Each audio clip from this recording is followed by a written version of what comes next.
चलेंगे कि how relations are related to functions and what are the things required, कौन सी चीज़ें ऐसी ज़रूरी हैं जब हम रिलेशंस को रिलेट कर पाएँ फंक्शन से।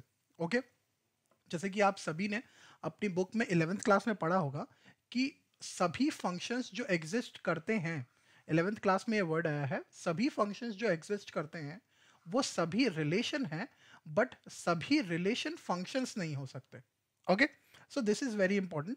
इस चीज़ का ध्यान जरूर दीजिए कि सभी फंक्शंस जो है वो रिलेशन तो हैं, लेकिन सभी रिलेशन फंक्शन नहीं हो सकते।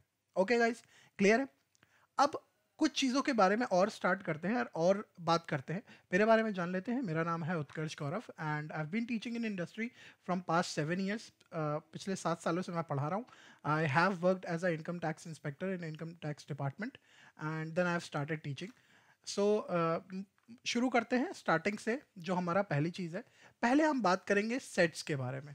ठीक है, सेट्स के बारे में। सेट्स हमने 11th क्लास में पढ़ लिया है। सेट्स बहुत ज़्यादा इंपॉर्टेंट चैप्टर है। अगर हम बात करें 11th क्लास के एस्पेक्ट से, तो सेट बहुत इंपॉर्टेंट है। अब ऐसा इंपॉर्टेंस क्या है सेट का? सेट्स का ये है कि सबसे ज़्यादा ज़रूरी ये समझना कि सेट आए कहाँ से और क्यों सेट रिलेट करते हैं किसी भी रिलेशन को। ठीक है, तो रिलेशन में सबसे ज़्यादा इंपॉर्टेंट सेट्स क्यों होता है, ये बहुत ज़रूरी है। मे बी हो सकता हो आप 11th की चीज़ें भूल गए हो and I am just trying to brush up things. यहाँ पर मैं आपको पूरा सेट्स के बारे में कुछ इन्फॉर्मेशन नहीं दूंगा, जस्ट आपकी मेमोरी ब्रश अप करूंगा कि यस, आप लोगों ने ये सारी चीज़ें 11th क्लास में पढ़ी हैं और जिसका यूज़ हम 12th क्लास में करेंगे, जो हमारा पहला चैप्टर है। ओके गाइस, ठीक है, तो इस चीज़ का ध्यान आप ज़रूर दीजिए कि हम शुरुआत करेंगे और पहले इसी चीज़ को शुरू करेंगे। ओके, नाउ आगे हम बात करते हैं थ्योरी ऑफ सेट्स के बारे में। एक जर्मन मैथमेटिशियन थे जिनका नाम था जॉर्ज कैंटर।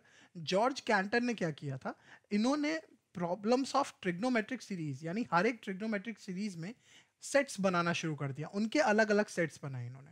अब जब उनके अलग अलग इन्होंने सेट्स बनाए तो उसमें हुआ क्या, ये जो सेट्स हैं ये अलग अलग तरीके से बिहेव करते थे। अब यूनिवर्सली जो सेट होता है, इसको सेट को क्या बोला जाता है, एक वेल डिफाइंड ऑब्जेक्ट बोला जाता है। जब भी हम किसी सेट की बात कर रहे हैं तो सेट एक वेल डिफाइंड है।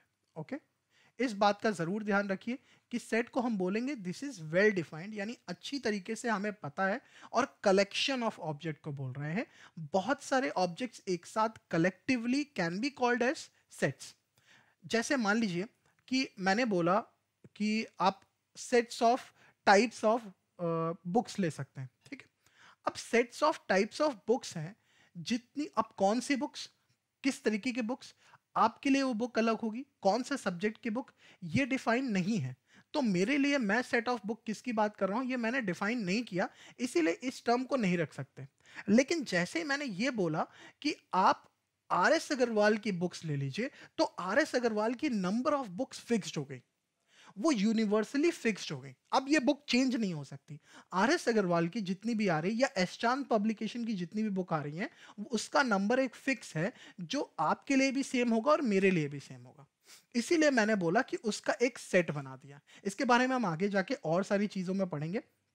अब जैसा कि मैं आपको यहां पर देख पा रहे हैं, आप यहां पर मैंने एक चीज इन्फॉर्म भी करी है और आपके लिए लिखी भी है कि sets are being used in every branch of mathematics problem. यानी मैथमेटिक्स की कोई भी प्रॉब्लम हो, हम सेट का यूज जरूर करते हैं, सेट का इस्तेमाल जरूर करते हैं। ओके, चलिए आगे बढ़ते हैं और आगे की बात करते हैं। नाउ मैंने आपको सेट के बारे में ये वाली चीज इंफॉर्मेशन तो दे दी कि जब भी हम बात कर रहे हैं collection of well defined objects का, तो उसका मतलब क्या हो गया कि जहां पर भी वेल डिफाइंड ऑब्जेक्ट्स होंगे वहां पर वो सेट का फॉर्मेशन हो जाएगा। जैसे मैंने बोला a set of former Nobel prize winners. Nobel prize winner world में अगर कोई भी बोलता है तो कोई भी नोबेल प्राइज प्राइज विनर्स को कलेक्ट करेगा, या उनका एक कलेक्शन ऑफ सेट बनाएगा, या उनके नाम एक साथ नोट डाउन करेगा, तो वो आपके लिए भी सेम, वो मेरे लिए भी सेम, कोई चीज का डिफरेंस नहीं होगा। आपके लिए जो चीजें हैं वही मेरे लिए है, तो देयर इज नो डिफरेंस। तो इसीलिए यहां पर हम ये चीज बोलेंगे कि सेट एक वेल डिफाइंड है, इसका नंबर चेंज नहीं हो सकता। ठीक है, क्लियर, ये बात आपको समझ में आ गई। वर्ड में सभी लोगों के लिए नंबर सेम है, फिक्स्ड है। ठीक, अब जैसे मैंने सेकेंड एग्जाम्पल जो लिया उसके ऊपर ध्यान दीजिए। तो यहां पर क्या दिया हुआ है, set of tall students in our university. यानी मेरी यूनिवर्सिटी में आपके हिसाब से टॉल मे भी हो सकता हो, मेरी हाइट जो है वो कम हो, आपकी हाइट ज़्यादा हो, आपके हिसाब से टॉल कोई और हो सकता है, मेरे हिसाब से टॉल कोई और हो सकता है। ये तो मेरा पर्सपेक्टिव है या तो आपका पर्सपेक्टिव है। ये पर्सपेक्शन हमारा चेंज हो सकता है अपने अकॉर्डिंग, यानी आपके अकॉर्डिंग कुछ और हो सकता है, मेरे अकॉर्डिंग कुछ और हो सकता है। तो ये डिपेंड करता है ना। तो अगर ये चेंज हो रही है वैल्यू, तो मैं इसको सेट के अंदर नहीं डाल सकता हूं। इस बात का ध्यान जरूर दीजिएगा, तब मैं सेट में नहीं डाल सकता हूं ये चीज। ये बहुत ज्यादा कंफ्यूजन है और 11th क्लास में मे भी हो सकता हो आप ये चीजें मिस आउट कर गए हो, और यहां पर इसी चीज की बहुत ज्यादा वैल्यू है। ठीक है, आगे बढ़े, समझते हैं। चलिए, सेट के रिप्रेजेंटेशन की बात कर लेते हैं। तो सेट को यार दो तरीके से रिप्रेजेंट किया जाता है। अब यहां पर भी मैं आपको एक नई चीज बता दूं जो बहुत ज्यादा इंपॉर्टेंट है और बहुत ज्यादा जरूरी है। क्या? एक तो सेट को जो रिप्रेजेंट हम कर रहे हैं, एक हमारा फॉर्म होता है रूस्टर फॉर्म, ठीक है, और एक हमारा फॉर्म होता है सेट बिल्डर फॉर्म। ठीक है, दो तरीके के फॉर्म हो गए। अब रूस्टर फॉर्म में भी ना, अगर आप आईआईटी जेई की बात करें, जब हम आईआईटी जेई में आ जाते हैं, तो आईआईटी जेई इसमें बहुत ज़्यादा कंफ्यूज करता है आपको कि टैबुलर और रूस्टर फॉर्म अलग अलग तरीके से पूछ लेता है। क्योंकि दोनों बात सेम हो रही है, सेम तरीके की हम बात कर रहे हैं, सेम तरीके की चीज़ों के बारे में बता रहे हैं। बट यहां पर हुआ क्या है, हमने कह दिया स्टार्टिंग में कि आपसे एक चीज बोल दी कि represent which of the following, या represent the given form of sets in form of roster. यानी हमें जो दिए हुए सेट उनको रूस्टर फॉर्म में रिप्रेजेंट करना। ठीक है, तो मैंने आपसे बोल दिया कि अ set of natural numbers, a set of natural numbers, natural numbers till 10, यानी 10 तक, 10 तक, कितने तक? 1 से लेकर 10 तक। नेचुरल नंबर आप समझ रहे हैं ना इस चीज को, कि 1 से लेकर 10 तक जितने भी नंबर हैं उनको हम क्या कर रहे हैं, उनको हम लिख रहे हैं। ये एक सेट बना लिया हमने। अब ऑब्वियस सी बात है, नेचुरल नंबर जितने भी एग्जिस्ट कर रहे होंगे वो फिक्स होंगे, 1 2 3 4 5 6, यानी 1 2 3 4 5 6 7 8 9 10, यानी ये 10 फिक्स नंबर है हमारे पास में। इसको हमें रिप्रेजेंट करना है रूस्टर फॉर्म में। अब उसी के जस्ट नीचे ऐसे क्वेश्चन दे देते हैं, विच of the following is the tabular form.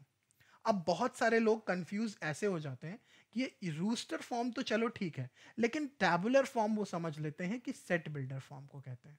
तो यहां पर वो गलती कर जाते हैं, सेकेंड टाइम भी वो रूस्टर फॉर्म ही पूछ रहा है, लेकिन क्योंकि हमें क्लैरिटी नहीं है, हमें समझ में नहीं आया है, इसीलिए हम क्या करते हैं, यहां पर गलती कर जाते हैं। ओके, ठीक है, ये बात सही। दूसरी फॉर्म हमारी आ गई सेट बिल्डर फॉर्म, इसको इंडिविजुअली भी पढ़ेंगे। बस मैं आपको एक चीज यहां पर रिमाइंड कराने की कोशिश कर रहा हूं कि most important thing is that कि आप roster as well as set builder जो फॉर्म दी हुई है, इन दोनों का रिप्रेजेंटेशन समझ लें। ये 11th की चीज़ें हैं, आप 11th क्लास में जब 11th की क्लासेस आप देखेंगे तो उसमें और अच्छी तरीके से समझ सकते हैं, या बुक उठा लीजिएगा, उसमें क्लियर हो जाएगा आपको। मेरा टास्क है आपको रिलेशन समझाना, बिकॉज स्टार्टिंग रिलेशन का ही सेट से होता है, तो मुझे सेट समझाना आपको बहुत ज़्यादा ज़रूरी है। ठीक है, मैं जस्ट ब्रश अप कर रहा हूँ आपकी चीज़ें। चलते हैं आगे, बढ़ते हैं।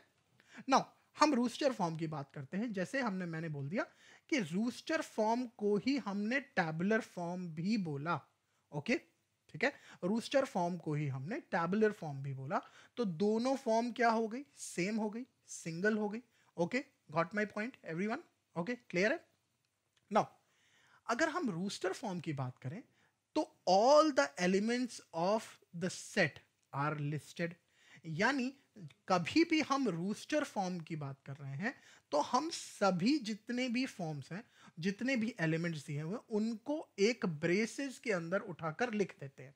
जैसे ये ब्रेसेस है, इनको करली ब्रैकेट्स आप बोलते होंगे, या फिर कुछ ऐसे ब्रेसेस जो हैं, इन ब्रेसेस के अंदर हमने एलिमेंट्स लिख दिए।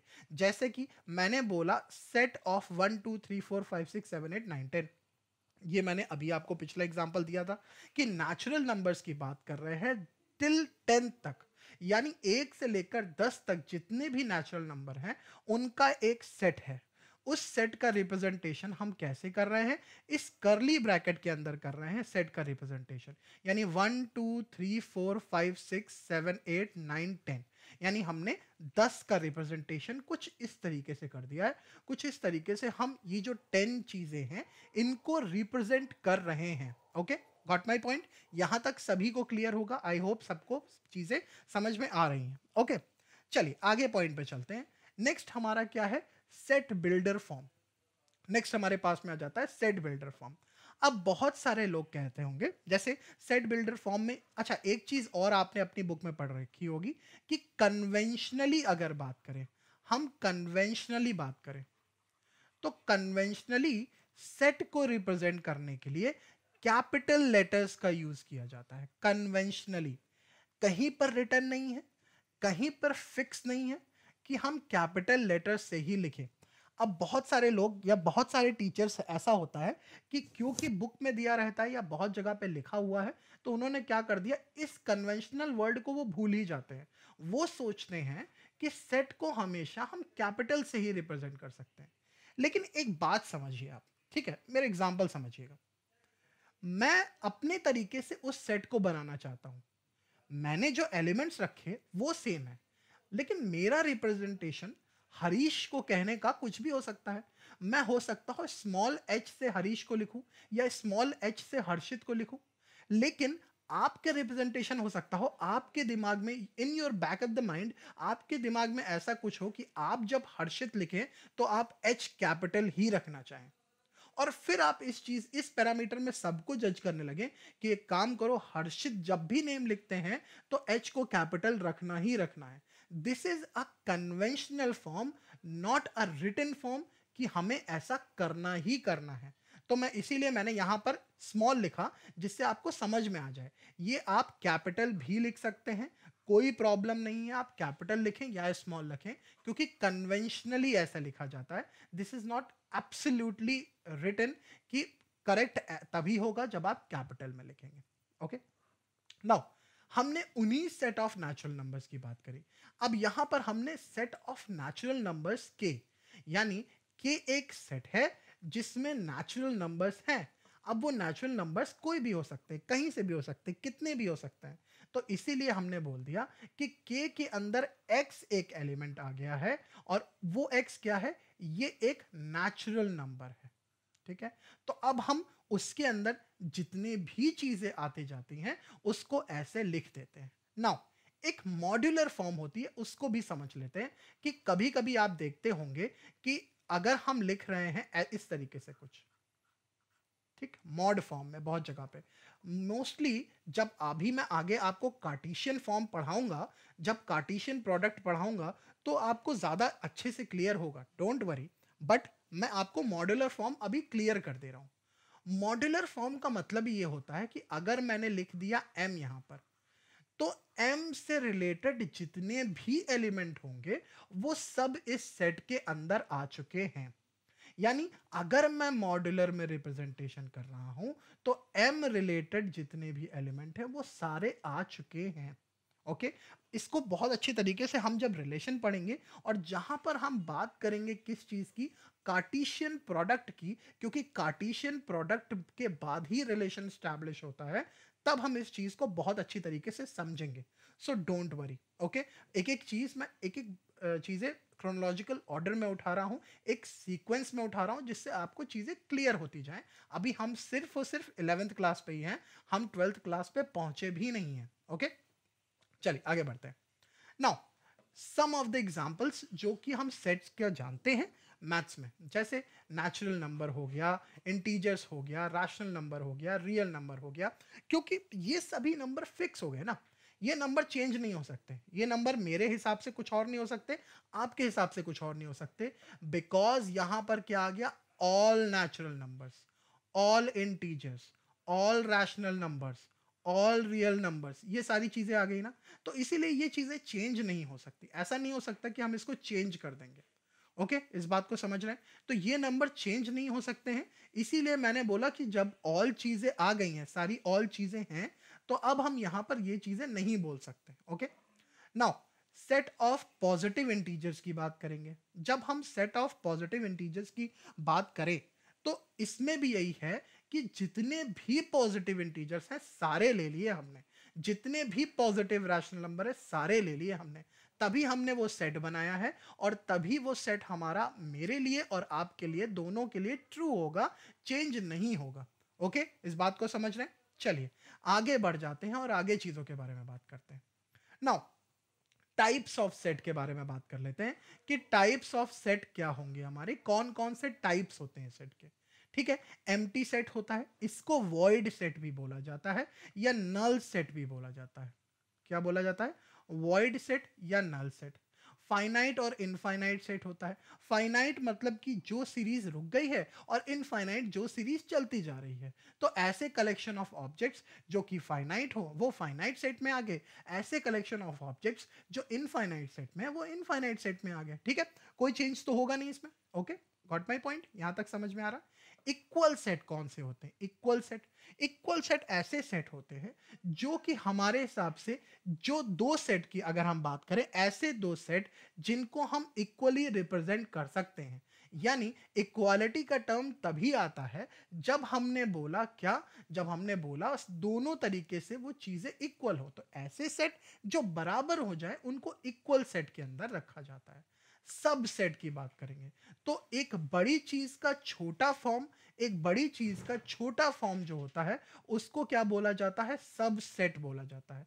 यानी हमने क्या बोल दिया? एक बड़ी चीज का छोटा फॉर्म, यानी एक बड़ा सेट है हमारा, उसका एक छोटा फॉर्म हमने ले लिया, उसको हमने बोल दिया सबसेट। जैसे समझिएगा जरा इस चीज को, जैसे मैंने लिख दिया, यहां पर मैं अच्छे से लिख रहा हूं, यहां पर मैंने लिख दिया 1 2 3 4 5 6। ओके, और फिर मैंने इसमें से कॉल किया कि भाई 1 और 2 है, इसको मैंने बोल दिया कि x है और इसको मैंने बोल दिया कि ये a है। तो now I can say that कि x is a subset of क्या है? a। x क्या है? सबसेट है मेरे a का। ओके, यानी x जो है मेरे पार्ट है a का। ओके, ठीक है। पावर सेट और यूनिवर्सल सेट मैं आपको आगे पढ़ाऊंगा। ये पावर सेट और यूनिवर्सल सेट जब हम रिलेशन की बात करेंगे तो इन दोनों का बहुत ज्यादा यूज आता है, तो इसको हम आगे चीजों में समझेंगे। ठीक है, तो यहां पर अभी इसको मैं टच नहीं कर रहा हूं बिकॉज वहां पर जाके आपको कंफ्यूजन हो जाएगा। जब हम यूनिवर्सल रिलेशन की बात करते हैं, जब हम यूनिवर्सल रिलेशन की बात करते हैं तब हमें कंफ्यूजन बहुत ज्यादा हो जाता है कि यूनिवर्सल सेट और यूनिवर्सल रिलेशन ये दोनों में अलग अलग चीजें आ जाती हैं। देखो ये बहुत बड़ा कंफ्यूजन है, इसलिए मैं इन दोनों को तब टच करूंगा, तब आपको क्लियरली समझा दूंगा ये चीज। और अभी भी मैं बोल रहा हूं कि इन केस अगर आपको क्लियर नहीं हो रही हो या आप ये जो पॉइंट्स हैं इनको आप देखना चाहते हैं विद एग्जांपल्स, तो प्लीज 11th की बुक को अपने रेफर जरूर करें बिकॉज ये 11th के टॉपिक्स हैं जो हम ब्रश अप कर रहे हैं अभी। ठीक है, आगे बढ़ जाते हैं। यहां पर आ गए हम कार्टेशियन प्रोडक्ट पे। ना कार्टेशियन प्रोडक्ट शुरू करने से पहले सबसे ज्यादा जरूरी क्या है ये समझते हैं। कार्टेशियन प्रोडक्ट जब भी हम शुरू करते हैं, ठीक है, तो सबसे ज्यादा जरूरी चीज ये है कि हमारे पास में ऑर्डर्ड पेयर हो। अब ऑर्डर्ड पेयर ये किस चिड़िया का नाम है भाई? ऑर्डर्ड पेयर क्या होता है जरा समझिएगा, ध्यान दीजिए। ऑर्डर्ड पेयर की जब भी हम बात करेंगे तो ऑर्डर्ड पेयर हमारा क्या हो गया? ठीक है, ऑर्डर्ड सेट्स बोल दिया या ऑर्डर्ड पेयर बोल दिया। ठीक है, क्या है ये ऑर्डर्ड सेट या ऑर्डर्ड पेयर? यानी अगर मैंने लिख दिया 1 2, अगर मैंने लिख दिया 1 2, तो ऑर्डर सेट का मतलब हो गया कि अब अदला बदली नहीं हो सकती। अब क्या है? वापस दोबारा नहीं जा सकता। यानी अगर ऑर्डर्ड पेयर है तो इसको 2 1 करके नहीं लिखा जा सकता है। ठीक है, जब भी हम ऑर्डर्ड पेयर की बात करेंगे तो अदला बदली नहीं हो सकती है। 1 2 को आप 2 1 नहीं लिख सकते हैं बेटा जी। ठीक है, यहां तक बात क्लियर है? यानी ऑर्डर्ड पेयर क्या एक ऑर्डर में लिखा गया ना। अब हम बात करते हैं भाई, जो भी हमारे पास में चीजें हैं, यानी यहां पर हम जो भी चीजों की बात कर रहे हैं, ये जो हमारा ऑर्डर्ड पेयर की हमने कहानी पढ़ ली, तो इसमें कुछ कार्टेशियन प्रोडक्ट की भी तो बात हो रही है।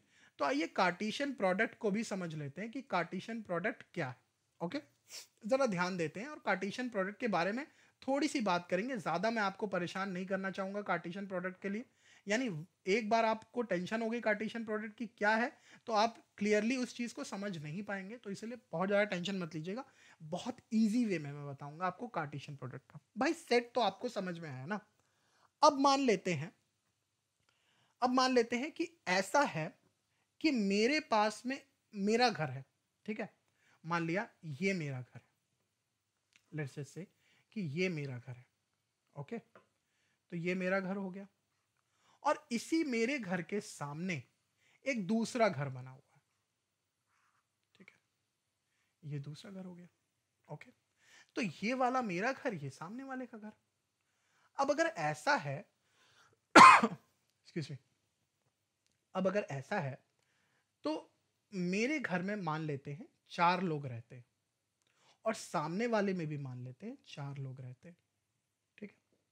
तो जब हम कार्टेशियन प्रोडक्ट की बात कर रहे हैं, तो पहली बात तो ये कि ये होता है प्रोडक्ट किसके बीच में, दो नॉन एम्प्टी सेट के बीच में। अब ऑब्वियस सी बात है यार, तुम मल्टीप्लाई करोगे, यानी अगर तुम रिश्तेदारी लिखोगे, यानी यहां से हमारी रिलेशन की शुरुआत होती है, यहां से हम रिलेशन को पढ़ना शुरू करेंगे, यहां से हम समझेंगे कि रिलेशन क्या है, ओके। तो जब भी हम रिश्तेदारी की बात करेंगे, तो रिश्तेदारी तो है वो दो, ऐसा तो नहीं है कि इस घर में कोई नहीं रहता और 0 लोग रहते हो, इनकी रिश्तेदारी मैं इसके साथ में दिखा सकता हूं, ऐसा तो नहीं कर सकता मैं तभी ऐसा कर सकता हूं जब यहां पर भी लोग हो और यहां पर भी लोग हो। जरूरी नहीं है ये नंबर 4 है तो ये भी नंबर 4 हो, ऐसा जरूरी नहीं है। दो नॉन एम्प्टी सेट होने चाहिए, बस ये चीज है, ओके। नाउ अब बात करते हैं, यानी मैंने क्या बोला कि मेरा घर है, मेरे घर में 4 लोग हैं, सामने वाला घर है उसमें भी 4 लोग हैं, ओके, ठीक है। अब मेरे घर में कौन कौन लोग हैं, मान लिया मेरे घर में 1 2 3 4 है, और वैसे ही सामने वाले घर में A B C और D है, ये 4 लोग हैं, ओके। बात को समझ रहे हैं, अच्छे से समझ में आ रहा है। नाउ मैंने क्या किया, मैंने 1 को रिलेट कर दिया A के साथ में, 1 को रिलेट कर दिया B के साथ में, 1 को ही रिलेट कर दिया C के साथ में, और 1 को ही रिलेट कर दिया D के साथ में। यानी 1 जो था, जो मेरे घर में पहला सदस्य था, उसने बोला कि मेरा जो रिलेशन है वो सामने वाले घर में उसके पापा के साथ में भी है, उसकी मम्मी के साथ में भी है, उसके भाई के साथ में भी है, और वो मेरा फ्रेंड तो है ही। यानी उन चारों लोगों से मेरी बातें होती हैं, ठीक है। ऐसा है कि उन चारों लोगों से मेरी बातें होती हैं, यानी अगर बातें हो रही हैं तो 1 भी यही चीज बोलेगा कि चारों लोगों से मेरी बात हो रही है। अब 2 भी ऐसा बोलेगा कि मेरे सबसे बात होती है, फिर 3 भी ऐसा बोलेगा कि मेरी सबसे बात होती है, फिर 4 भी ऐसा बोलेगा कि मेरी सबसे बात होती है। यानी जब भी हम कार्टेशियन प्रोडक्ट लिख रहे हैं, तो कार्टेशियन प्रोडक्ट में हर एक इंसान सामने वाले घर में अपनी इमेज के बारे में बात करेगा। यानी 1 कहेगा कि मेरी B से, A से, C से और D से सभी से बात होती है, और ऐसा 2 भी बोलेगा। कौन बोलेगा? ऐसा मुझे 2 भी बोलेगा, ऐसा मुझे 3 भी बोलेगा, और ऐसा ही मुझे 4 भी बोलेगा। ये सभी लोगों में। और अब मेरे पास मुझे समझ में आया कि मेरे घर में जो 4 के 4 लोग हैं, या इस घर में जो हम घर पहला हमने बोला, इस सेट में जो 4 के 4 लोग हैं, उन 4 लोगों का इस सेट के साथ क्या रिलेशन स्टैब्लिश हो रहा है, क्या रिलेशन स्टैब्लिश हो रहा है। तो इन सभी चीजों को लिख करके हमने प्रोडक्ट बता दिया कि कितने नंबर ऑफ एलिमेंट्स इस प्रोडक्ट के बाद एग्जिस्ट करते हैं, जिसको हमने बोल दिया, क्या बोल दिया, A क्रॉस B बोल दिया। क्या बोल दिया? A क्रॉस B बोल दिया। बात समझ रहे हैं? ठीक है, इसको हमने क्या बोल दिया? A cross B। आगे बढ़ जाते हैं। हम आगे शुरुआत करी हमने यहां से रिलेशन की। कार्टेशियन प्रोडक्ट की तो हमने बात कर ली। कार्टेशियन प्रोडक्ट में हमने ये भी चीज जान ली कि जब भी कार्टेशियन प्रोडक्ट हम बना रहे हैं, तो हमेशा ऑर्डर्ड पेयर के बीच में हो रहा है और दो सेट्स के बीच में हो रहा है। यानी दो सेट्स के बीच में हो रहा है और ऑर्डर्ड पेयर के बीच में जो हमने प्रोडक्ट निकाला है, उससे हमारा रिलेशन स्टैब्लिश हो रहा है।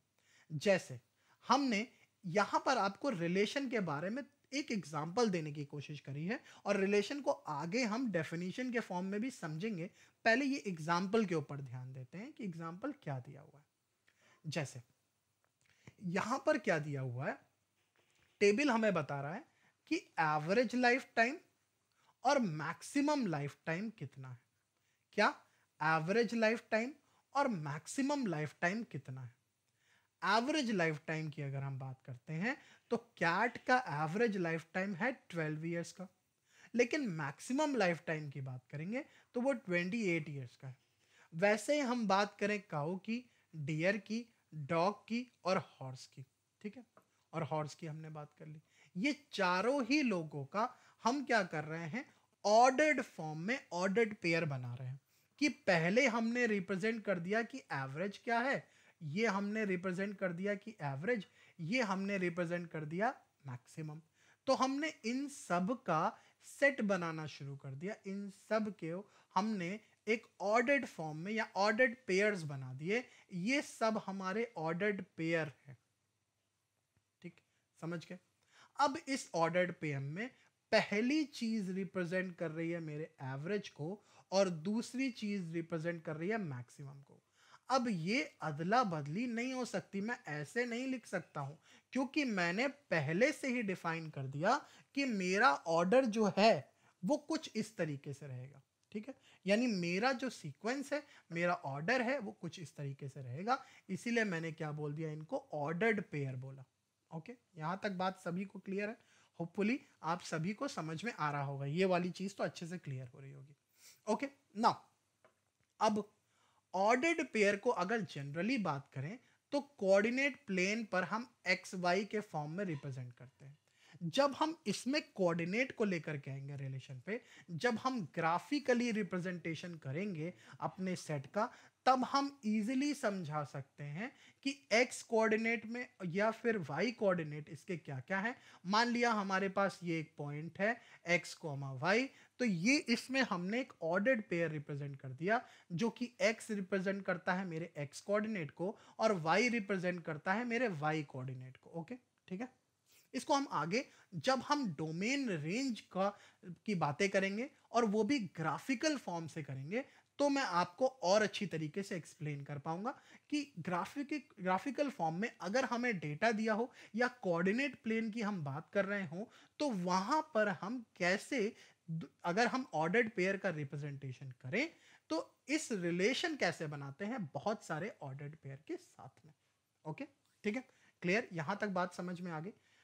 छोटी छोटी चीजें हैं, बॉक्स बनाकर मैं आपको क्लियरली बताता जाऊंगा। अभी तक आपको मैंने ये बता दिया कि सेट्स क्या होते हैं, अभी तक मैंने आपको ये बता दिया कि कार्टेशियन प्रोडक्ट क्या होता है, अभी तक मैंने आपको ये बता दिया कि ऑर्डर्ड पेयर क्या होते हैं, ठीक है। ये तीन चीजें ही मैंने बताई, मैंने अभी रिलेशन नहीं बताया है, मैं एकदम श्योरिटी से बोल रहा हूं। अभी मैं आपको ये सब तीन चीजें ही बता पाया हूं। ओके, अब आगे बढ़ते हैं और अब बात कर लेते हैं डोमेन रेंज और रिलेशन की। अब हम आते हैं डोमेन रेंज और रिलेशन के ऊपर। नाउ अगर हम डोमेन रेंज और रिलेशन की बात करें तो किस तरीके से हम डोमेन रेंज और रिलेशन की बात करते हैं जरा समझते हैं। जैसे मैंने बोल दिया कि मेरे पास में सेट ए है और मेरे पास में सेट बी है, यहां पर मेरे पास में चार एलिमेंट्स हैं और यहां पर मेरे पास में चार एलिमेंट है, ठीक है। हम चार ही मान लेते हैं, कोई दिक्कत नहीं, हम अभी चार मान के चलेंगे, आगे कॉम्प्लेक्स चीजें आएंगी ना तो वहां पे और ज्यादा अच्छे से एक्सप्लेन कर पाऊंगा मैं आपको। तो मैंने बोला ए के अंदर 1 2 3 4 है, फिर ऐसे ही मैंने बोल दिया बी के अंदर ए बी सी और डी है। अब ए जो है 1 जो है रिलेटेड इससे है, ठीक है, ये ऑर्डर्ड पेयर मैं लिख रहा हूं, मैं आपको पहले बता रहा हूं। 1 सी है, 2 ए है, 3 बी है, 4 डी है। ओके, तो मेरा ऑर्डर्ड पेयर क्या हो गया, 1 कॉमा सी। ये हमने जब हमने कार्टेशियन प्रोडक्ट निकाला तो कुछ ऐसा रिलेशन हमारे सामने लिख करके आया जो ऑर्डर्ड पेयर का हमारे पास में है। तो 1 का रिलेशन इन चारों के साथ में जब हम कार्टेशियन प्रोडक्ट लिखते ना तो उसमें चारों आते लेकिन जब हम रिलेशन की बात करते हैं तो किसी एक रिलेशन को उठाते हैं, किसी एक ऑर्डर्ड पेयर को उठा लेते हैं।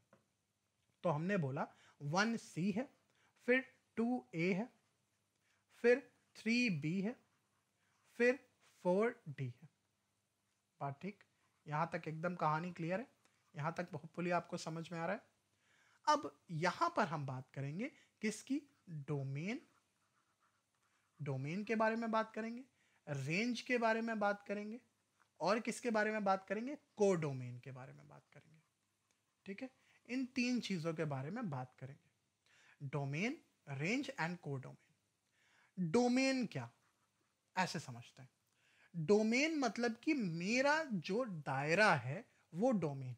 मतलब मेरे घर में आने वाले जितने भी लोग हैं, मेरे घर में आने वाले या मेरे घर में रहने वाले जितने भी लोग हैं, वो मेरे डोमेन का पार्ट है। यानी यहां पर क्या है? यहां पर ए रिप्रेजेंट कर रहा है मेरे डोमेन को, तो डोमेन मेरा हो गया 1 2 3 4 हो गया। अब मैंने यहां पर बात किया रेंज की, तो रेंज को अभी छोड़ते हैं, हम बात करते हैं कोडोमेन की। कोडोमेन में ऐसा हो गया कि कोडोमेन में ऐसा हुआ कि जिससे हम रिलेशन निकाल रहे थे, जिससे रिलेशन निकल रहा था, जो दूसरा व्यक्ति है, वो हमें बताता है कि कोडोमेन कितना है। जो दूसरा व्यक्ति है वो हमें बताता है कोडोमेन कितना है। यानी यहां पर क्या हो जाएगा हमारे पास में? ABCD। अब दिक्कत फंस गई कि सर रेंज क्या है? फिर डोमेन तो ये वाले घर का हो गया, रेंज वो कोडोमेन ये वाले घर का हो गया, फिर रेंज क्या है? क्या हो गई रेंज? मतलब how do we recognise what is our range? यानी मेरे घर वाले लोगों में ये 4 लोगों की बातें इन 4 लोगों से होती है। मे भी हो सकता हो इसमें एक 5वां सदस्य हो ई, वो मेरे कोडोमेन का तो पार्ट हो जाएगा, लेकिन मेरे रेंज का पार्ट नहीं होगा। यानी यहां पर मेरी रेंज क्या हो गई? ABCD। कैसे समझते हैं जरा? जिस भी एलिमेंट के सेट A का, उसकी अगर इमेज सेट B में बनती है, यानी सेट A में रहने वाले जितने लोग हैं, वो जितने लोगों से बात कर रहे हो सेट B में रहने वाले से, जितने लोगों से उन्होंने बात करी, जितने लोगों से रिलेशन बताया, या जितने लोगों के साथ में उन्होंने ऑर्डर्ड पेयर बनाया है, उनको हम बोल देते हैं अपनी रेंज। अब ये रेंज वही है जिनकी मैपिंग बन रही है, जिनका मैप बन रहा है, और वो सिर्फ और सिर्फ ABCD है। इसको इस एग्जाम्पल से की हेल्प से समझते हैं। पहले मैं इसको रब कर देता हूं पूरा, इसको इस एग्जाम्पल की हेल्प से समझते हैं। होपफुली मैं आपको अच्छे से समझा पा रहा हूं और आपको क्लियर हो रही है चीजें। ठीक है, इन केस अगर आपको कोई डाउट रहेगा तो पूछ लीजिएगा जरूर। ठीक है, ध्यान दीजिएगा। ओके, नाउ हम बात कर रहे हैं एग्जाम्पल, जरा आप लोग तब तक पढ़ लीजिए जब तक मैं ये चीजें इरेज कर रहा हूं, जिससे आपको क्लियरली बताता जाऊंगा कि हो क्या रहा है। Okay, now okay, given the relation, ये रिलेशन दे रखा है। क्या रिलेशन दिया हुआ है? 2,6 दिया हुआ है, -6। 1,4 दे रखा है, 2,4 दे रखा है, 0,0 दे रखा है, 1,-6 दे रखा है, 3,0 दे रखा है। ओके, नाउ एक सेट हमारा A है, जिसमें कौन है? 2 है, 1 है, 0 है, और देखिए 3 है। ठीक है, ये चारों लोगों की बात हो रही है ना? ये चारों लोगों की बात हो रही है, यही हमारा दिया हुआ है। अब हमने बात किया कि भाई दूसरा हमारे पास में इधर है, किसकी किसकी बात हो गई? -6 की बात हो गई है, 4 की बात हो गई है, 0 की बात हो गई है, और मान लिया यहां पर 5 भी एक एलिमेंट है। ठीक है, अब हमसे पूछा गया स्टेट द डोमेन। डोमेन क्या है? डोमेन मैंने बताया कि पहले वाले सेट में आने वाले जिनका रिलेशन जिनके साथ में दिखाया, पहले सेट में आने वाले वो सभी लोग डोमेन का हिस्सा होते हैं। यानी ये डोमेन क्या हो गया? जरा समझ पा रहे हो? 1 0 1 2 3। यानी ये देखो, इधर इन सभी लोगों की बात हो रही थी, ये मेरे क्या हो गए? डोमेन का हिस्सा हो गए। अब मैं बोलूं कोडोमेन क्या होगा साहब, ये बताएं, कोडोमेन क्या होगा ये बताइए।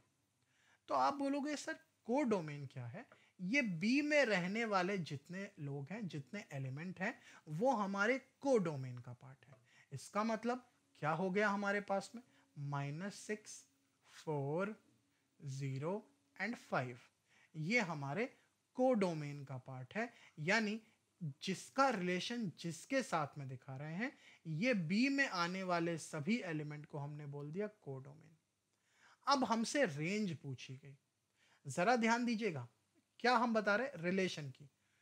2 का रिलेशन -6 के साथ में है 1 का रिलेशन 4 के साथ में है, 2 का रिलेशन 4 के साथ में है, 0 का रिलेशन 0 के साथ में है, 1 का रिलेशन -6 के साथ में है, ठीक है, और 3 का रिलेशन 0 के साथ में है, ठीक।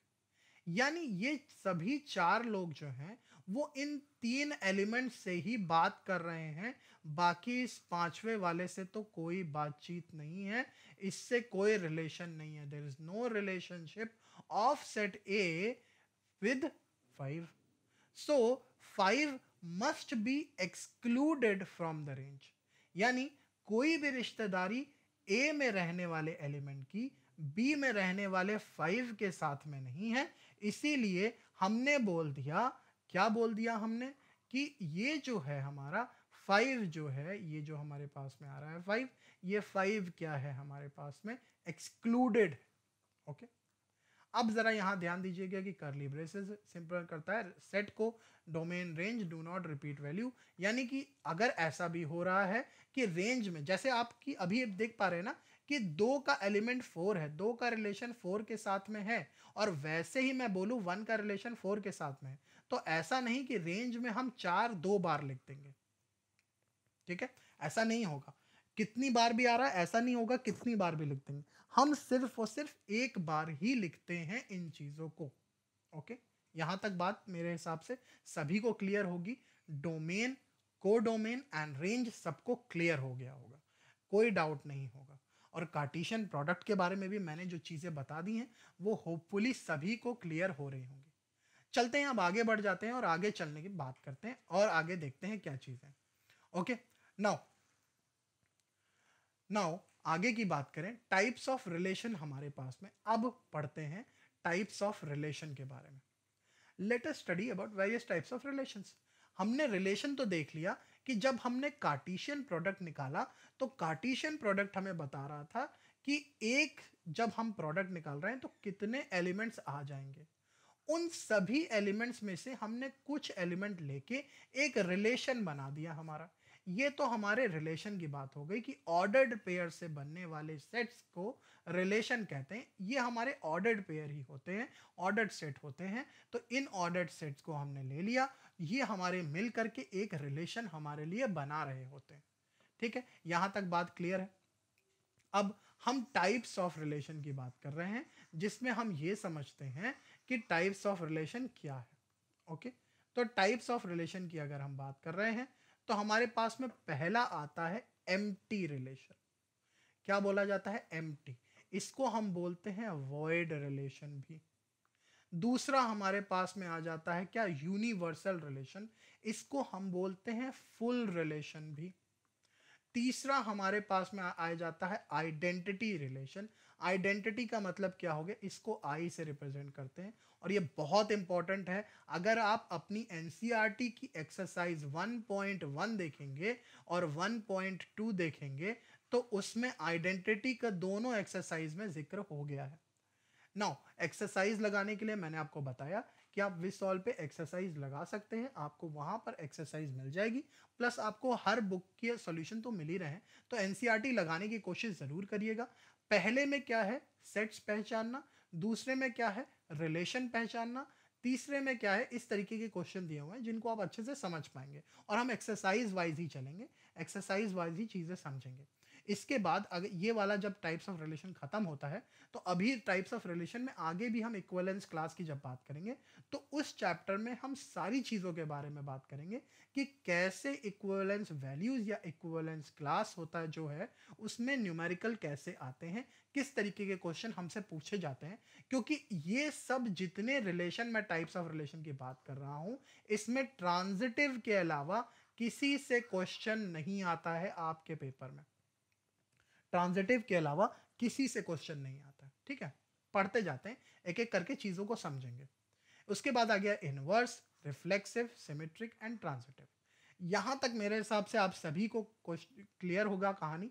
इसके बाद एंड में एकदम आपने बुक में लिखा होगा, जहां पर लिखा रहता है इक्विवेलेंस रिलेशन, ठीक है। इक्विवेलेंस रिलेशन, अगर आप इंटरनेट यूज करते हो और वहां पर आपने टाइप्स ऑफ रिलेशन चेक किया, तो कुछ जगह पे इक्विवेलेंस दिया होता है, कुछ जगह पे इक्विवेलेंस को बाद में समझाया होता है। एक्चुअली मुझे ऐसा लगता है कि इक्विवेलेंस जो है वो बाद में समझाने वाली ही चीज है, बिकॉज अगर टाइप्स ऑफ रिलेशन में तो मुझे डालना चाहिए, बट ये जो तीन रिलेशन है ना, ये तीन जब ट्रू होंगे तब ये आता है। आगे और डिटेलिंग में इसके बारे में हम बात करेंगे, जहां पर मैं बताऊंगा कि रिफ्लेक्सिव, सिमेट्रिक और ट्रांजिटिव जब एक ही रिलेशन में ट्रू हो जाएं, तो मैं कैसे उसको इक्विवेलेंस क्लास और उसमें इक्विवेलेंस रिलेशन डिफाइन करता हूं। ये चीजों को हम और ज्यादा इफेक्टिवली और ज्यादा अच्छे से समझेंगे। ओके, आगे बढ़ते हैं। पहला हमारे पास में आता है एम्प्टी, वॉइड या फिर नल। नल सेट में आता है, रिलेशन में नल नाम आप बहुत कम देखते हो। ये जो हमारा नल दिया हुआ है, ये सेट में आता है, नल सेट आपने सुना होगा। बट कुछ बुक्स में अगर आप देख लें, तो कुछ बुक्स में नल रिलेशन भी दिया होता है, इसीलिए मैंने यहां पर नल आपको मेंशन कर दिया। बट मेजर बुक्स में आपको एम्प्टी और वॉइड मिलेगा। नल जो है वो बहुत कम बुक्स में मिलेगा, बट मैंने मेंशन जरूर कर दिया और इसीलिए मैं क्लास में आपको समझा भी देना चाहता हूं। आते हैं, बात करते हैं क्या होता है ये नल, एम्प्टी या वॉइड रिलेशन। ये क्या है, किस चिड़िया का नाम है, होता क्या है एक्चुअली, क्यों हम कह रहे हैं एम्प्टी, क्यों कह रहे हैं वॉइड, या क्यों कह रहे हैं हम नल, ठीक है। एक बार लैंग्वेज की तरफ जरा ध्यान दीजिए, और ये लैंग्वेज ही आपको सारी चीजें बता रही है।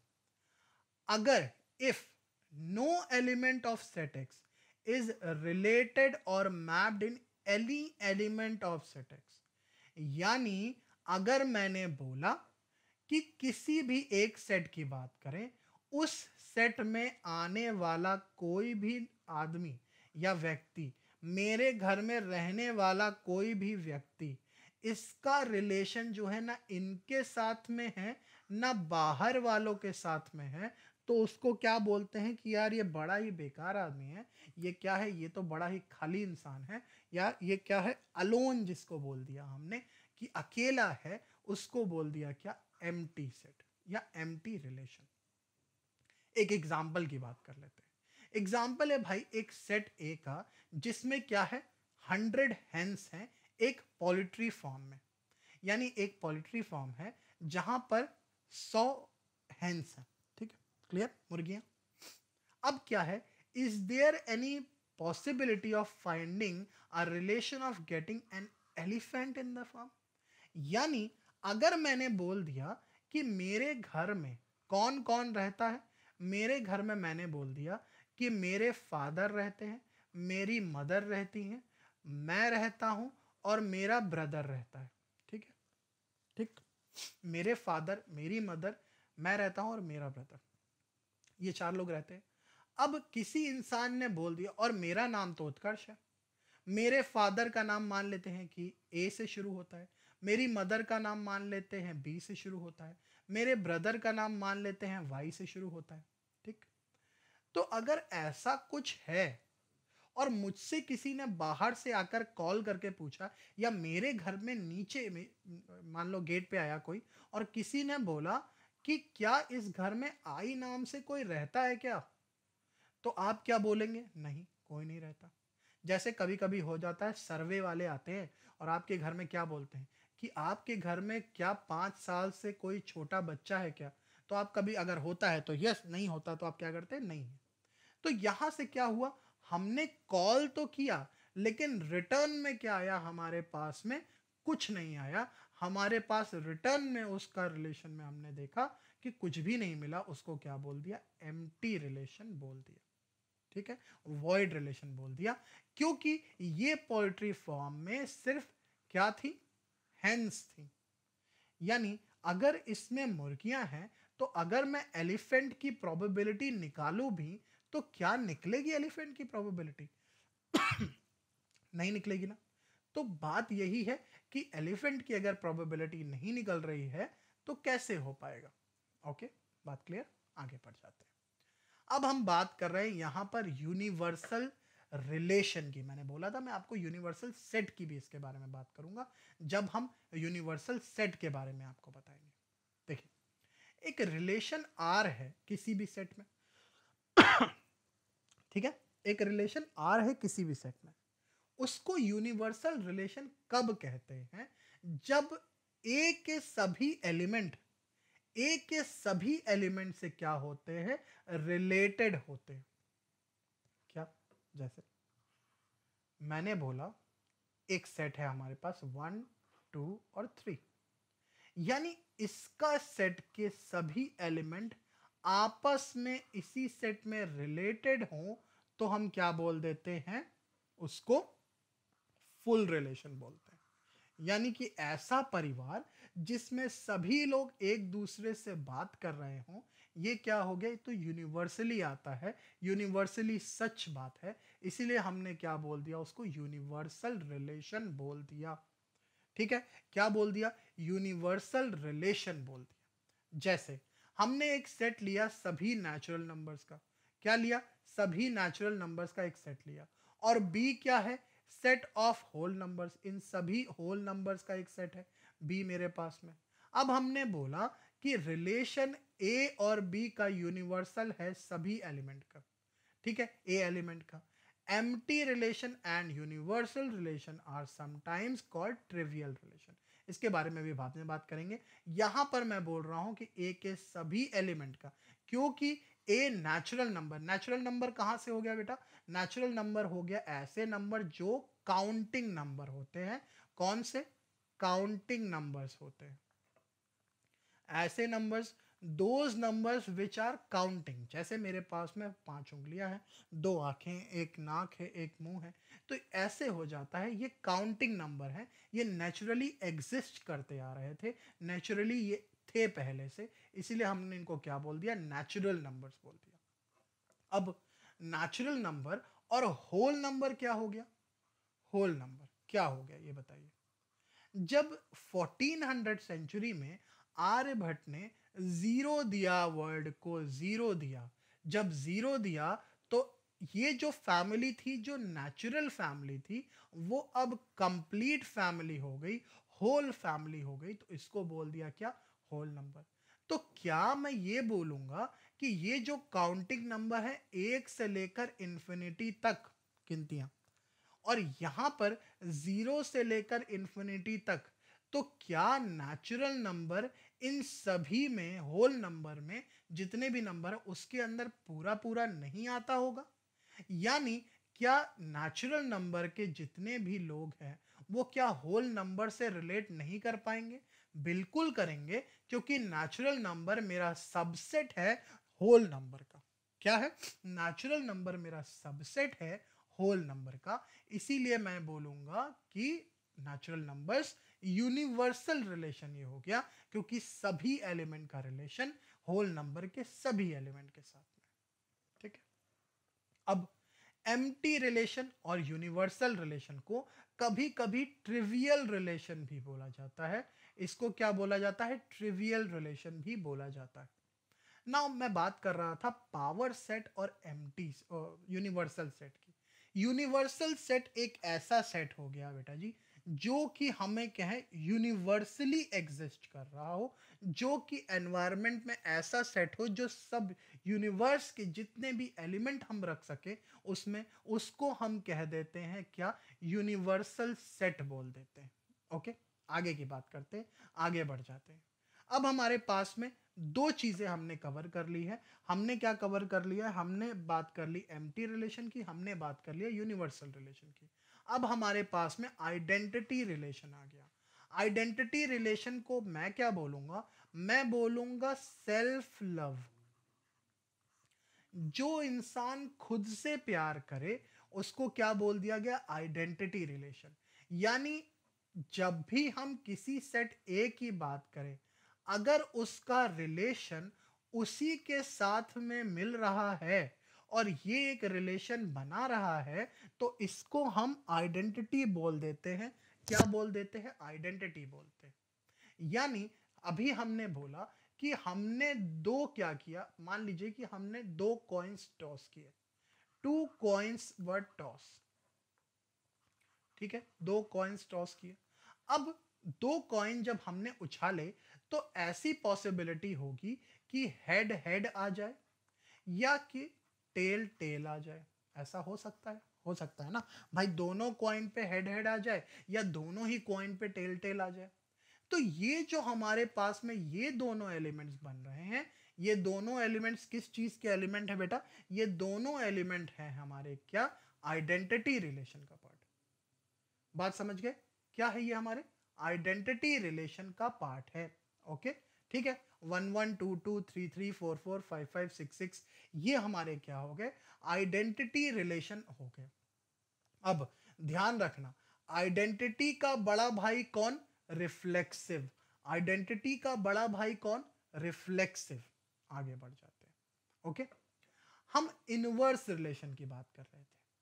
अच्छा, मैंने बोला कि कार्टेशियन प्रोडक्ट निकालते हैं ए क्रॉस बी, तो क्या मैं बोल सकता हूं कि ये बी क्रॉस ए बराबर हो जाएगा?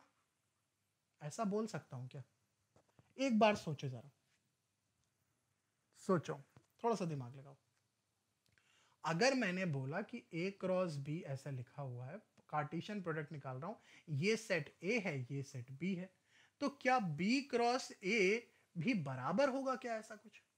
तो ये बराबर कभी नहीं हो सकता। क्यों? क्योंकि रिलेशन जो है हमारा है वो ऑर्डर्ड पेयर का है। ऑर्डर्ड पेयर में मैंने बताया ना, अदला बदली नहीं हो सकती। यानी ए क्रॉस बी कभी भी बी क्रॉस ए के बराबर नहीं हो सकता। लेकिन जब हम इनवर्स ऑफ रिलेशन की बात करते हैं, जब हमने बोला कि when we talk about inverse of relation, तो हमने क्या कह दिया कि इसमें ए बी सी एलिमेंट है, इसमें 1 2 3 एलिमेंट है। तो हमने एक चीज क्या बोल दी? हमने एक चीज इसमें बोल दी कि ये जो है ए का रिलेशन 1 के साथ में है, बी का रिलेशन 2 के साथ में है, थ्री का रिलेशन सी का रिलेशन 3 के साथ में। लेकिन अब हम क्या कर देते हैं? इसको रिवर्स कर देते हैं। हम कह देते हैं कि वन का रिलेशन ए के साथ में है, टू का रिलेशन बी के साथ में है, थ्री का रिलेशन सी के साथ में है। यानी डोमेन और कोडोमेन की क्या हो गई? अदला बदली हो गई। डोमेन और कोडोमेन दोनों क्या हो गए? इधर उधर हो गए। तो ये क्या हो गया? Domain codomain. ठीक, दो लोगों की अदला बदली हो गई है। और फिर हम बात करें रेंज की, तो रेंज हमारा क्या है? Are inverse. यानी कि रेंज हम अब बोलेंगे तो रेंज क्या है? जिसकी जिसकी फोटो छप रही थी इधर, अब वो उसकी फोटो उधर वाले की बात करेगा कि 1 की फोटो ए के साथ में छप रही है, 2 की फोटो बी के साथ में, और सी की 3 की फोटो सी के साथ में। तो क्या हो गया?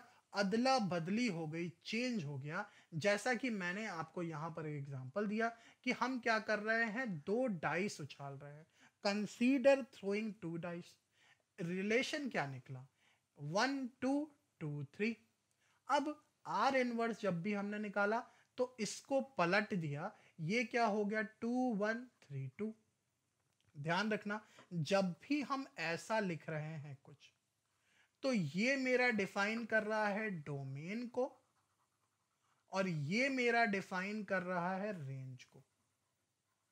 ठीक है, इस बात का ध्यान जरूर दे कि ये मेरे एलिमेंट्स जो हैं ये डोमेन के एलिमेंट्स हैं और ये मेरे एलिमेंट्स जो हैं ये मेरे रेंज के एलिमेंट्स हैं। ठीक है, इस बात को अच्छे से समझिएगा। आगे बढ़ जाते हैं। हमने बोला रिफ्लेक्सिव। देखो लव योरसेल्फ मैंने लिख रखा है रिफ्लेक्सिव के लिए। रिफ्लेक्सिव क्या हो गया बेटा? रिफ्लेक्सिव आइडेंटिटी का बड़ा भाई। आइडेंटिटी का क्या है? बड़ा भाई, एल्डर ब्रदर लिख लेता हूं मैं, ठीक है, एल्डर ब्रदर, ठीक है। तो क्या हो गया मेरे पास में ध्यान दीजिएगा, जब भी आइडेंटिटी रिलेशन आया, आइडेंटिटी रिलेशन क्या? जहां पर 1 1 2 2 3 3 4 4 5 5 6 6 ऐसा कुछ आ रहा हो। अब इस आइडेंटिटी रिलेशन में अगर मैंने लिख दिया एक जगह पे आइडेंटिटी, जरा देखिएगा, मैं लिख दिया आ रहा है 1 1, आ रहा है 2 2, आ रहा है 3 3। तो ये आइडेंटिटी जब मैंने लिख दिया तो इस आइडेंटिटी को मैं बोल सकता हूं रिफ्लेक्सिव है। यानी रिफ्लेक्सिव आइडेंटिटी जितने भी एग्जिस्ट करते हैं वो रिफ्लेक्सिव हैं ही। जितने भी आइडेंटिटी एग्जिस्ट कर रहे हैं वो रिफ्लेक्सिव है ही, इस बात का ध्यान दीजिएगा, है रिफ्लेक्सिव। अगर इसमें एलिमेंट एक दो ज्यादा आ जाए, जैसे मैंने कहा, मैंने लिखा 1 1 2 2 3 3 और अब इसके बाद मैंने लिख दिया 1 2 2 1, लिख दिया, ओके क्लियर। अब अगर एलिमेंट ज्यादा भी आ जाए, क्योंकि आइडेंटिटी तो पूरा पूरा आ ही रहा है, क्योंकि आइडेंटिटी के सारे एलिमेंट्स आ ही रहे हैं, अब उसके अलावा अगर एक्स्ट्रा भी आ जाता है तो उसको भी लपेट लो, कोई दिक्कत नहीं हमें। जो उसके अलावा आ रहा है उसको भी हम आने देंगे, मना नहीं करेंगे। हम बोलेंगे कि आइडेंटिटी तो आ रहा है, ये तो बहुत अच्छी बात है, लेकिन आइडेंटिटी के अलावा भी कोई आना चाहता है तो मेरे दरवाजे खुले हैं, लेकिन आइडेंटिटी जरूर आना चाहिए। अगर आइडेंटिटी का एक भी एलिमेंट छूटा तो उसको क्या बोल देते हैं? इररिफ्लेक्सिव बोल देते हैं। क्या बोल देते हैं? इररिफ्लेक्सिव, ठीक है, समझ गए। आइडेंटिटी, जैसे आइडेंटिटी कोई भी एलिमेंट छूट गया, कंफ्यूज कैसे करेंगे तुमको?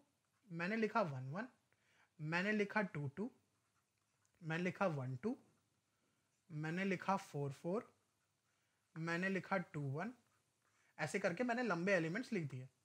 अब तुम्हारा ध्यान नहीं गया, तुम्हें लगा कि आइडेंटिटी तो पूरा पूरा आ गया, नहीं आया, 3 3 नहीं आया, समझ गए। जब तक आइडेंटिटी पूरा का पूरा नहीं आ जाता तब तक वो रिफ्लेक्सिव नहीं बन सकता, इस बात का ध्यान दीजिएगा। आइडेंटिटी आना जरूरी है, आइडेंटिटी का बड़ा भाई रिफ्लेक्सिव हो गया, बात ठीक। आगे चलते हैं, हम बात करेंगे सिमेट्रिक की। सिमेट्रिक रिलेशन मैंने जैसा कि डायग्राम में शो किया है आपको कि तुम मुझसे प्यार करो, मैं तुमसे प्यार करूंगा, तुम मुझे खून दो और मैं तुम्हें आजादी दूंगा, यही वाली बात है, ठीक है। सुभाष चंद्र बोस ने बोला था ना। तो एलेक्स ने एंडी से बोला कि यार तुम देखो ना, तुम मेरे फ्रेंड हो तो मैं, और एंडी बोलता है कि मैं तुम्हारा फ्रेंड हूं। यानी अगर ए का रिलेशन बी के साथ में है, यानी अगर 1 2 आया तो भैया उस रिलेशन में 2 1 जरूर आने का। अगर 1 3 आया तो 3 1 जरूर आना चाहिए। अगर 1 4 आया तो क्या 4 1 जरूर आना चाहिए। अब सर ये भी तो हो सकता है कि 2 2 आ रहा हो, 3 3 आ रहा हो, कंफ्यूजन वाला पार्ट मैं तुम्हें बताऊंगा और कुछ नहीं, ठीक है, और 1 1 आ गया हो, तो क्या ये सिमेट्रिक नहीं है क्या? कि भाई 1 1 आ गया, 1 1 है, ए बी से रिलेटेड है तो बी ए से भी रिलेटेड है, ए बी से रिलेटेड है तो बी ए से भी रिलेटेड है, ए बी से रिलेटेड है तो क्या बी ए से भी रिलेटेड है तो क्या आइडेंटिटी को भी सिमेट्रिक बोल सकते हैं क्या? एक बार सोचो जरा, क्या आइडेंटिटी को सिमेट्रिक बोल सकते हैं क्या? जरा ध्यान देना, क्या बोल सकते हैं? सोचो जरा, अगर ए से रिलेटेड है, बी से रिलेटेड है, सी से रिलेटेड है, तो क्या आइडेंटिटी को हम बोल सकते हैं सिमेट्रिक? जी हाँ, identity is the part of symmetry, ठीक है। बट कभी भी ऐसा हो कि 1 2 आया हो तो 2 1 आना जरूरी है, 1 3 आया हो तो 3 1 आना जरूरी है, 1 4 आया हो तो 4 1 आना जरूरी है। ये होता है हमारा सिमेट्री का पार्ट। ओके, बात समझ गए यहाँ पे। चलते हैं अपने लास्ट और बहुत इंपॉर्टेंट के ऊपर, और ये है हमारा ट्रांजिटिव रिलेशन। क्या है?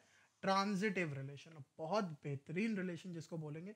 ये कंफ्यूजन इतना बढ़ा देता है, इतना बढ़ा देता है कि बच्चे इस ट्रांजिटिव में रो जाते हैं। क्या हुआ?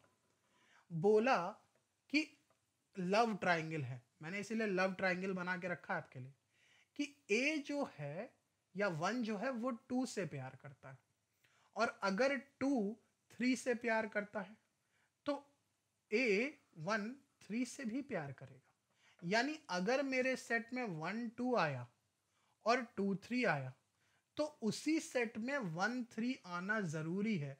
अगर नहीं आया तो ट्रांजिटिव नहीं होगा, अगर आया तो होना जरूरी है, अगर नहीं आया तो ट्रांजिटिव नहीं होगा, और अगर आया तो होना जरूरी है। इस बात को बिल्कुल समझ लीजिए कि ये जरूरी पार्ट है। अब जरा एक एग्जांपल लिखते हैं हम लोग, और इसमें मुझे जरा बताइएगा कि क्या आपको लगता है कुछ। ये मैंने कहा ये 1 1 है, ये 1 2 है, सॉरी 1 2, ठीक है। ये मैंने बोल दिया 2 2 है, ये 3 3 है, ठीक। क्या इसको मैं ट्रांजिटिव बोल सकता हूं? इसको ट्रांजिटिव बोल सकता हूं क्या? सोचिएगा जरा, ठीक है, सोचिएगा। और नेक्स्ट सेशन में इसी पे मिलते हैं हम आपसे। होपफुली आपको सेशन पसंद भी आया होगा, एंड प्लीज़ अगर पसंद आया तो बताइएगा मुझे। मिलते हैं आपसे नेक्स्ट सेशन में। यहाँ पे आज हम अपना सेशन को एंड करते हैं यहीं पे। नेक्स्ट हम ट्रांजिटिव के बारे में और डिटेलिंग में पढ़ेंगे, बिकॉज छोटा सा टॉपिक नहीं है। आई होप आपको सारी चीज़ें क्लियर हुई होंगी। कोई चीज़ें क्लियर नहीं है तो प्लीज़ कमेंट्स में ज़रूर बताइएगा। कोई क्वेरीज हो तो उसको भी मुझे ज़रूर बताइएगा। मिलते हैं आपसे नेक्स्ट सेशन में, तब तक के लिए बाय बाय, टेक केयर, नमस्कार।